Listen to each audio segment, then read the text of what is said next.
Have you ever gotten off an important call and you just knew you weren't your best?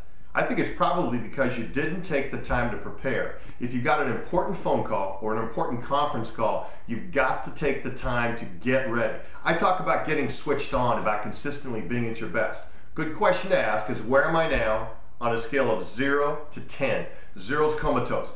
10, you are switched on at your best. And it's not just the way you're talking, it's the way you're feeling, it's the way you're breathing, it's the way you're moving. So here's what I suggest you do. Next time you've got one important phone call to make or multiple, you've got to have the ability to change your physiology.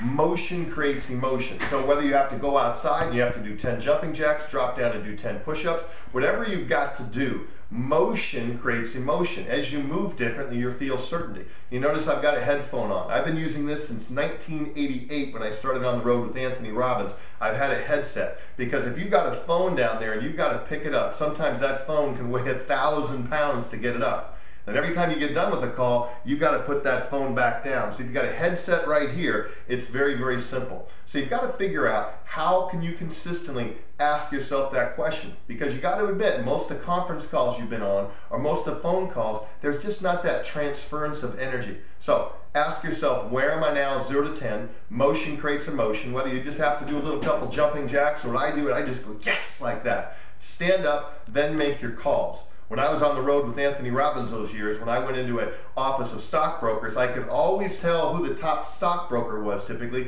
because they stood up when they were making their phone calls and they were moving. When you have your hands free, you can speak with your hands, you're much more engaging. So the next time you've got an important phone call or a conference call or a presentation, before you walk into somebody's office, you've got to go outside, visualize exactly what you want to have happen, get really, really clear. I recommend even writing that outcome down in advance so you make a commitment to it. Maybe go on the fire escape, jog, do whatever it takes. When you walk in, it is showtime and you are engaged and ready to go.